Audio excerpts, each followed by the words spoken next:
আসসালামু আলাইকুম সবাইকে। আমি মাহফিল আলম অর্ণব আপনাদের স্বাগতম জানাচ্ছি আজকের ম্যাট্রিক্সের একটি নতুন লেকচারে। আজকের লেকচারে মূলত আমরা ২ টি জিনিস শেখার চেষ্টা করব। একটা হচ্ছে যে আমাদের a system of linear equations যদি থাকে, তাহলে আমরা সেই লিনিয়ার ইকুয়েশনগুলোর মধ্যে পারস্পরিক সম্পর্কগুলো কি হতে পারে, সেই জিনিসগুলো জানবো এবং জানবো যে তার মধ্যে কি ধরনের আমরা সলিউশনস পেতে পারি, সেই লিনিয়ার ইকুয়েশনগুলো সলভ করলে। তো কথা না বাড়িয়ে শুরু করি। তো ফার্স্টে আমাদের যে জিনিসটা জানতে হবে যে আমাদের লিনিয়ার ইকুয়েশন আসলে কি? আমরা যদি খুব সহজে বলার চেষ্টা করি যে যেই ইকুয়েশনটার ডেরিভেটিভ একটা কনস্ট্যান্ট ভ্যালু আমাদের ডেলিভার করে, সেটাই হলো একটা লিনিয়ার ইকুয়েশন। যেমন এখানে এক্সাম্পল হিসেবে একটা ফাংশন দেওয়া আছে যেটা হচ্ছে 4x + 2। এটাকে যদি আমরা ডেরিভেটিভ করি dy/dx, তাহলে আমরা কি পাচ্ছি? 4, অর্থাৎ এটা হচ্ছে একটা লিনিয়ার ইকুয়েশন। এরপরে যদি আমরা 2 ভেরিয়েবল নিয়ে চিন্তা করি, অর্থাৎ এবার x এবং y আছে। 2x + 3y = 6। এখানে যদি আমরা পার্শিয়াল ডেরিভেটিভ করি, অর্থাৎ একাধিক যখন আমাদের ভেরিয়েবল আসবে, আমরা পার্শিয়াল ডেরিভেটিভ করব। এবং পার্শিয়াল ডেরিভেটিভ করলে এখানে x এর সাপেক্ষে করলে আসতেছে 2, x এর সাপেক্ষে করলে আসতেছে 2 এবং y এর সাপেক্ষে করলে আসতেছে 3। তাহলে এখানেও আমরা কি পাচ্ছি? কনস্ট্যান্ট পাচ্ছি।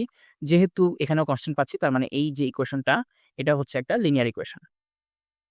এখন হচ্ছে আমাদের কিছু বেসিক জিনিস যে যখন আমাদের একটা ভেরিয়েবলের লিনিয়ার ইকুয়েশন থাকে, তখন আমাদের সলিউশন থাকে এক্সাক্ট একটাই। এখানে একাধিক সলিউশনের কোনো সুযোগ নেই। এবং যখন আমাদের ২ টা ভেরিয়েবলের ইকুয়েশন থাকে, তখন আমাদের হচ্ছে কি ইনফিনিট সলিউশন সম্ভব। যেমন এখানে ২ টা ভেরিয়েবল দেওয়া এবং আমি কি x, y এর ভ্যালু কিন্তু আমি ইচ্ছামত বসাতে পারি। এখানে এক্সাম্পল দিয়েছে 0, 2, 3, 0, 6, 2 সবগুলো যদি বসাই, এই 6ই এটার হচ্ছে ভ্যালিড করবে।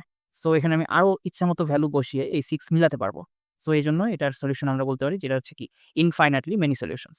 এবং 3 ভেরিয়েবল অর্থাৎ x, y, z, যখন ৩ টা ভেরিয়েবল থাকবে, তখনও আমাদের সেম যে ইনফাইনাইটলি মেনি সলিউশনস পসিবল। এবং এই ৩ টা ভেরিয়েবল দ্বারা মূলত বোঝানো হয় যে এটা হচ্ছে একটা কি 3D স্পেস ফর্ম করতেছে, একটা 3D প্লেন। 3D যে আমাদের যে 3D ওয়ার্ল্ড, সেটার একটা প্লেন ফর্ম করার জন্য আমরা হচ্ছে এই এক্স, ওয়াই, জেড ৩ টা ভেরিয়েবল নিয়ে ইকুয়েশন দাঁড় করাই। তো এখন আমরা একটু আসি যে সিস্টেম অফ লিনিয়ার ইকুয়েশন কি? সিস্টেম অফ লিনিয়ার ইকুয়েশন বলতে মূলত বোঝানো হয় যে ১ এর অধিক লিনিয়ার ইকুয়েশন, সেটা ২ টা হতে পারে, ৩ টা হতে পারে, ৪ টা হতে পারে, এর চেয়ে অধিক হতে পারে। ১ এর অধিক লিনিয়ার ইকুয়েশন গুলোর মধ্যে যে পারস্পরিক সম্পর্কগুলো বিদ্যমান, সেটা নিয়েই সিস্টেম অফ লিনিয়ার ইকুয়েশন গঠিত। এখন সিস্টেম অফ লিনিয়ার ইকুয়েশনের ব্যাপারে যদি আমরা কথা বলতে চাই, তাহলে আমাদের ২ টা ক্ষেত্র চলে আসতেছে। একটা হচ্ছে কনসিস্টেন্ট, একটা হচ্ছে নন কনসিস্টেন্ট। তো সেই সিস্টেম অফ লিনিয়ার ইকুয়েশন গুলো যদি আমরা সলভ করতে পারি, যদি তার কোনো সলিউশন থাকে, তাহলে সেটা হচ্ছে আমার কনসিস্টেন্ট বলব আমরা। এবং যদি কোনো সলিউশন না থাকে, অর্থাৎ নো সলিউশন, তাহলে আমরা তাকে বলি নন কনসিস্টেন্ট। তো এখন আমরা সবই মূলত এক করে দেখব যে এগুলা কি এবং গ্রাফিক্যালি আমরা বোঝার চেষ্টা করব। এখানে আমি জাস্ট একটু ব্রিফলি বলে যাচ্ছি। কনসিস্টেন্ট এর মধ্যে আবার ২ ধরনের সলিউশন আছে। একটা হচ্ছে ইউনিক, একটা হচ্ছে মেনি সলিউশন। যেমন এখানে আমি ২ টা ইকুয়েশন দিয়ে দিয়েছি। এটা আমরা সলভ করলে ইউনিক সলিউশনই পাবো। কিন্তু আমরা যদি মেনি সলিউশনের ক্ষেত্রে ইকুয়েশনস গুলো দেখি, সেটা আমরা দেখব সামনে যে আসলে কোনটা কি বোঝাচ্ছে। মেনি সলিউশনস এর ক্ষেত্রে আমাদের সেই সলিউশন হবে ইনফাইনাইটলি, মানে ইচ্ছামত আমরা বসাতে পারবো এবং সেটার সলিউশন কখনো শেষ হবে না। আমাদের মূলত দেখতে হবে যে এটা আসলে কেন হচ্ছে, কি হচ্ছে, এই জিনিসগুলো ভালোমতো বুঝতে হবে। মিনি সলিউশনও আবার আমাদের ২ ধরনের আছে। এটা আসলে অত বড় ইম্পোর্টেন্ট কিছু না। একটা হচ্ছে ওয়ান ইন্ডিপেন্ডেন্ট সলিউশন, অর্থাৎ আমাদের একটা ভ্যালুই আসবে। x এবং y এর ভ্যালু সে সমানই আসবে। সেই একটা ভ্যালু যা, সেটাই x এর ভ্যালু, সেটাই y এর ভ্যালু, এবং z থাকলেও সেটা z এর ভ্যালু। সেটাকে বলা হচ্ছে ওয়ান ইন্ডিপেন্ডেন্ট সলিউশন। আর যদি x আর y এর ভ্যালু ডিফারেন্ট আসে, তাহলে সেটা হচ্ছে more than one independent solution. এখন হচ্ছে আমরা গ্রাফিক্যালি জিনিসগুলো বোঝার চেষ্টা করি। ১ম হচ্ছে আমাদের যেটা আসতেছে যে নো সলিউশনের জন্য নন কনসিস্টেন্ট এর ব্যাপারটা। এবার আমরা আসি ইকুয়েশনে। আমার কাছে একটা ইকুয়েশন আছে y = 2x + 1, আরেকটা ইকুয়েশন আছে y = 2x - 3। সো ২ টা ইকুয়েশনই আমি কি করলাম? গ্রাফিক্যালি ড্র করলাম। এই যে ব্লুটা ১ম ইকুয়েশন, রেডটা হচ্ছে সেকেন্ড ইকুয়েশন। তো ২ টা ইকুয়েশন যখন আমি ড্র করতেছি, এই ২ টা ইকুয়েশনের মধ্যে কি কোনো ছেদবিন্দু আছে? ছেদবিন্দু কিন্তু নাই। ২ টা ইকুয়েশন একদম প্যারালালি গেছে এবং হচ্ছে এর মাঝে কোনো ছেদবিন্দু নাই। যেহেতু এখানে কোনো ছেদবিন্দু নাই, অর্থাৎ এই ইকুয়েশনটা পারস্পরিকভাবে মিলিত হবে না, এবং সেই কারণে আমরা এটা বলতে পারি যে এই ইকুয়েশনের কোনো সলভ নেই। এই ২ টা যেহেতু মিলিত হচ্ছে না, কারণ ২ টা ইকুয়েশন যেই ছেদবিন্দুতে মিলিত হয়, সেই বিন্দুটাই হয় হচ্ছে সেই সিস্টেম অফ লিনিয়ার ইকুয়েশনের সলিউশন। সো যেহেতু এটা কোনো মিলবে না, অর্থাৎ এখানে কি কোনো সলিউশন নেই। এখানে এই কথাটা লিখেছি যে why non consistent, both lines have the same slope, একই ঢাল বিশিষ্ট বাট ডিফারেন্ট ওয়াই ইন্টারসেপ্টস, অর্থাৎ ওয়াই অ্যাক্সিসে এটা ডিফারেন্ট ভাবে এটা ইন্টারসেক্ট করতেছে। এজন্য এরা কি কখনোই হবে না। This means they are parallel, they will never intercept, so there is no solution. তো এইজন্য হচ্ছে মূলত নন কনসিস্টেন্ট এর ক্ষেত্রে আমরা সলিউশন পাই না। এখন আমরা দেখব হচ্ছে কনসিস্টেন্ট সিস্টেম কি। এবার আমি ২ টা ইকুয়েশন দেখাচ্ছি। y = 2x + 1, y = -x + 4। Consistent এর এখানে কি আছে? এখানে আমরা দেখতে পাচ্ছি যে ১ম ইকুয়েশনটা হচ্ছে আমাদের এটা, সেকেন্ড ইকুয়েশনটা হচ্ছে আমাদের এটা। সো এই ২ টা ইকুয়েশনের আমরা যদি একটু ঢালের ব্যাপারে চিন্তা করি। সো এই ২ টা ইকুয়েশনের ক্ষেত্রে যে আমার এখানে নিচে লেখা আছে যে কি, the lines have different slopes, অর্থাৎ এখানে কি ঢালের ডিফারেন্ট আছে। ২ টার ঢাল কিন্তু সমান না। যেহেতু ২ টার ঢাল সমান না, অর্থাৎ এটা কখনো না কখনো একটা নির্দিষ্ট বিন্দুতে ছেদ করবে এবং সেটাই এখানে হয়েছে। যেহেতু এখানে নির্দিষ্ট একটা বিন্দুতে ছেদ করেছে এজন্য তাদের কি অনলি একটাই সলিউশন এক্সিস্ট করবে। একাধিক জায়গায় ছেদ করলে একাধিক সলিউশন হতো।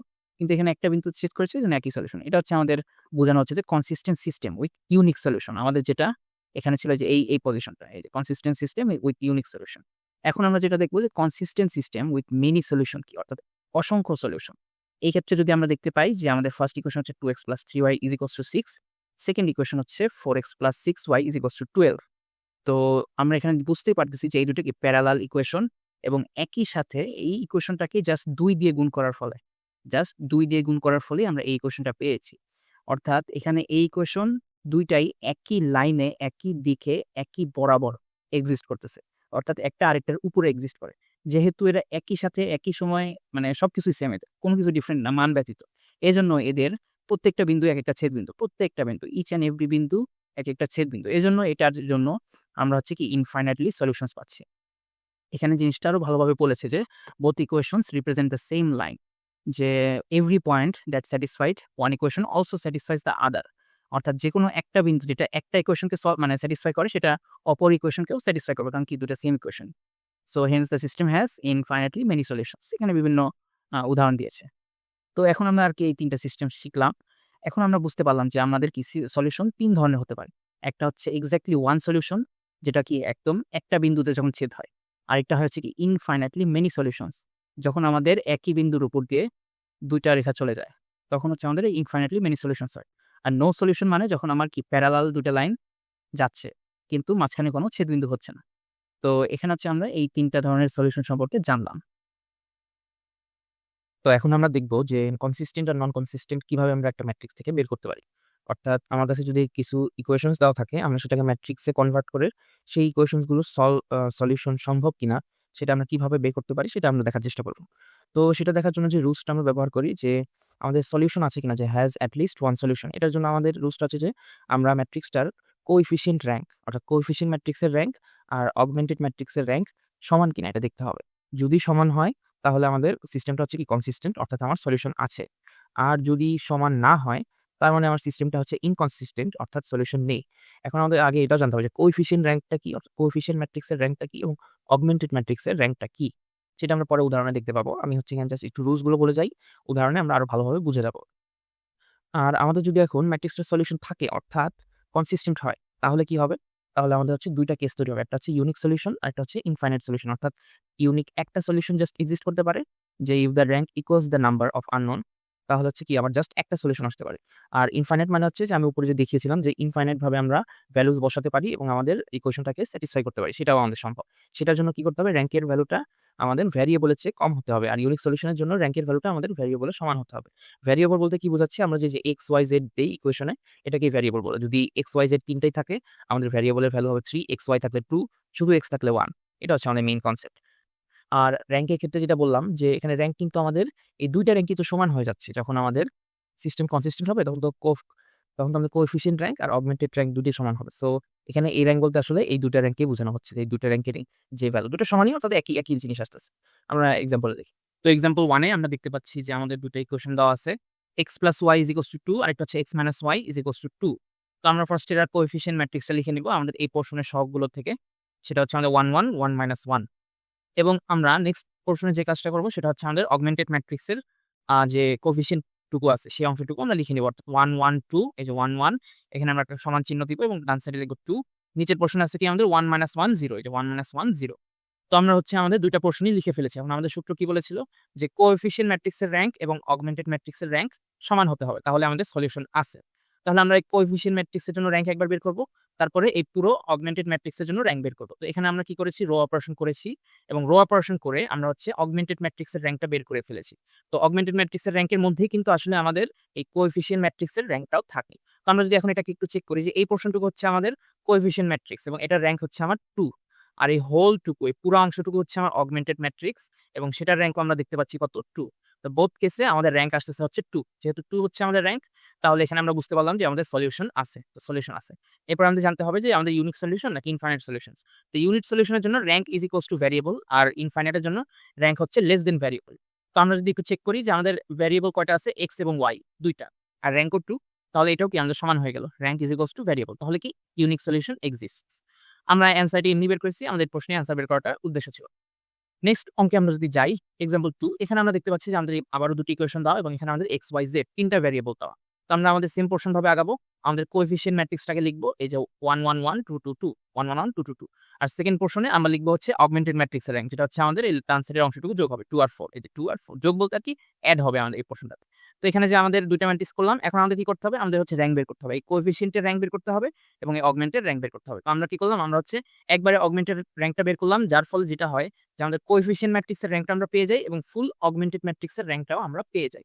তো কোএফিশিয়েন্ট ম্যাট্রিক্সের র্যাঙ্ক আমরা দেখতে পাচ্ছি কত, 1, এবং অগমেন্টেড ম্যাট্রিক্স যেটা আমাদের পুরো ম্যাট্রিক্সটা, এই পুরো ম্যাট্রিক্সটার র্যাঙ্কও আমরা দেখতে পাচ্ছি 1। যেহেতু বোথ কেসে আমাদের র্যাঙ্ক হচ্ছে 1 এবং আমাদের আননোন হচ্ছে কত 3 এক্স ওয়াই এবং জেড। আননোন যেহেতু 3, এজন্য আমাদের কি variable is bigger then rank. তো আমাদের এখানে ইনফাইনাইট সলিউশনস এক্সিস্ট করবে। এবং আমাদের থার্ড কেসে যাই, যেই কেসে আমরা নরমালি কোনো সলিউশন পাই না, সেটা হচ্ছে আমাদের কি অগমেন্টেড ম্যাট্রিক্সের র্যাঙ্ক আর হচ্ছে কোএফিশিয়েন্ট ম্যাট্রিক্সের র্যাঙ্ক সমান হবে না। আমরা আবার এক্সাম্পলে যাই, আমাদের দুটো ইকুয়েশন দেওয়া এক্স ওয়াই এবং আমরা কি করবো, আমাদের আগের মতো কোএফিশিয়েন্ট ম্যাট্রিক্স লিখে ফেললাম, অগমেন্টেড ম্যাট্রিক্স লিখে ফেললাম এবং এই অগমেন্টেড ম্যাট্রিক্স থেকে আমরা ইচেলন ফর্ম করে আমাদের কি বের করবো, র্যাঙ্ক। তো আমরা দেখতে পাচ্ছি যে আমাদের এই যে এই পোর্শনটা হচ্ছে আমাদের কোএফিশিয়েন্ট ম্যাট্রিক্স এবং কোএফিশিয়েন্ট ম্যাট্রিক্সের র্যাঙ্ক হচ্ছে আমাদের 1, নিচে যে 0 0 আছে।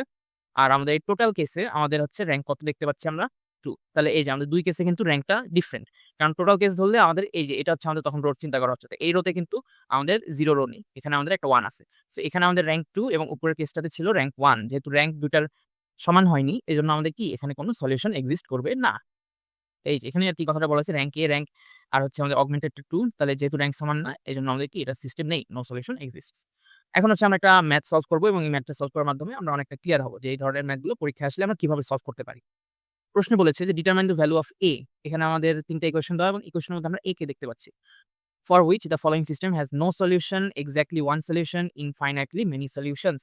তিনটা কেস দিছে যে যদি আমার এই তিনটা ইকুয়েশনের জন্য কোনো সলিউশন না থাকে তখন এর ভ্যালুটা কি হবে, যদি একটি সলিউশন থাকে তখন এর ভ্যালুটা কি হবে, এবং যদি ইনফাইনাইটলি মেনি সলিউশনস থাকে তখন এর ভ্যালুটা কি হবে।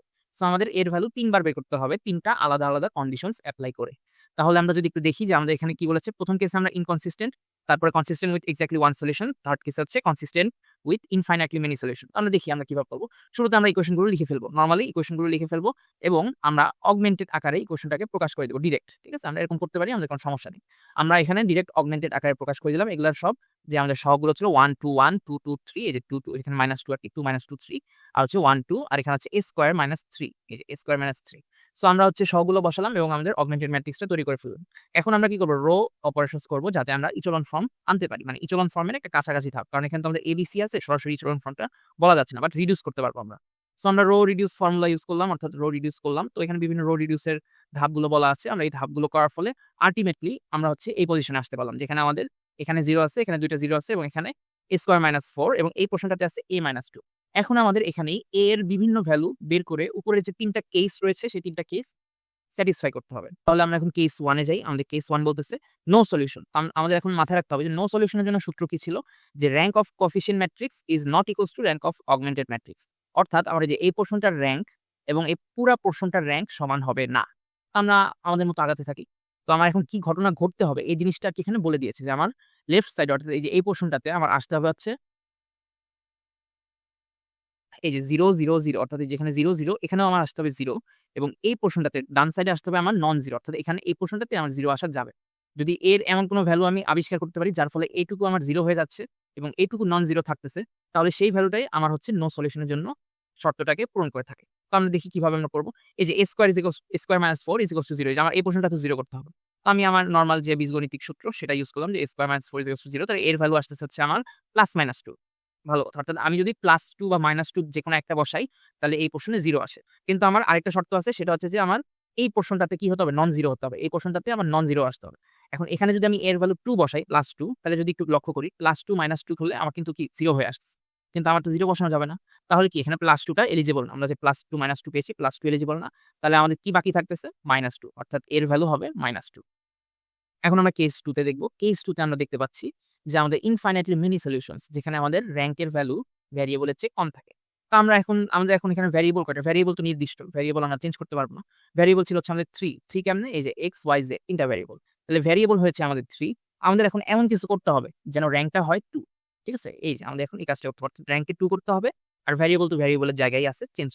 তাহলে এটা করতে হলে আমাদের কি করতে হবে? র‍্যাংক যদি আমরা 2 করতে চাই তাহলে আমাদের এভরি পোরশন 0 করে ফেলতে হবে। অর্থাৎ আমাদের এটাও 0 করতে হবে এবং আমাদের এটাও 0 করতে হবে। যদি আমরা দুইটাই 0 করি তাহলে কি হবে আমাদের? আমাদের হচ্ছে এখানে র‍্যাংক দুইটা সমান হয়ে গেল এবং র‍্যাংক আসতেছে কত? সেটা 2। তাহলে আমরা এখন বোথ কেসে 0 এর জন্য কি করব? আবার আমরা লিখব a স্কয়ার মাইনাস 4 0 এই যে এই পোরশনটার জন্য। তাহলে আমাদের কি আসতেছে? তাহলে আমাদের আসতেছে হচ্ছে কি যে a প্লাস মাইনাস 2 সে আগের মতো। কিন্তু এই যে আমাদের এই পোরশনটা 0 করার জন্য কি লাগবে? +2 এই যে আগেরবার থেকে আমরা পেয়েছি। আগেরবার ছিল -2 কারণ আমাদের লাগতো নন 0। এবার যেহেতু আমাদের 0 করতে হবে তাহলে আমাদের +2 লাগবে। তাহলে আমরা কি বের করলাম? এর ভ্যালু আমরা +2 বের করে ফেলব। তাহলে এর ভ্যালু যদি +2 হয় তাহলে the system has infinitely many solutions।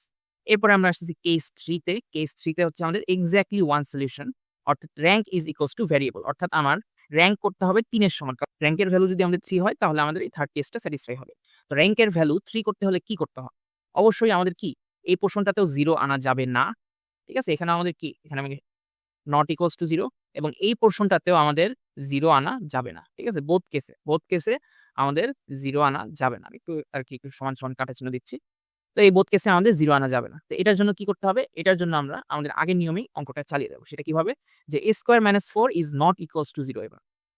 আগে সববার ছিল ইজ ইকুয়ালস টু 0 এবার নট ইকুয়ালস টু 0 তাহলে a আসতেছে হচ্ছে আমার not equals to plus minus 2 অর্থাৎ যে প্লাস মাইনাস 2 ব্যতীত এর ভ্যালু প্লাস মাইনাস 2 ব্যতীত যেকোনো ভ্যালু বসালে আমরা এক্সাক্টলি ওয়ান সলিউশনই পাবো। ঠিক আছে? অর্থাৎ এখানে আমি প্লাস মাইনাস 2 ব্যতীত যেকোনো বসাতে পারি। আমি যদি একটু জাস্ট খালি একটু মুখে, মুখে উদাহরণ দেই যে আমাদের স্কয়ার ভ্যালু যদি আমি 1 বসাই তাহলে 1 মাইনাস 3 কত আসে? 1 মাইনাস 4 কত আসে? -3 আর এখানে 1 মাইনাস 2 আসে হচ্ছে -1 এই যে আমাদের নন জিরো ভ্যালু দুইটাই চলে আসছে। যার ফলে এখানে আমার র‍্যাংক আসতেছে 3। তো এখানে আমি এরকমই প্লাস মাইনাস 2 ব্যতীত যাই বসাবো আমার উত্তরটা এটাই আসবে। সো এখানে আমাদের 3 টা কেস আলাদা করে আবার লেখা হয়েছে। No solution a is equals to -2, infinitely সলিউশনে a is equals to 2 আর এক্সাক্টলি ওয়ান সলিউশনে a is not equals to +-2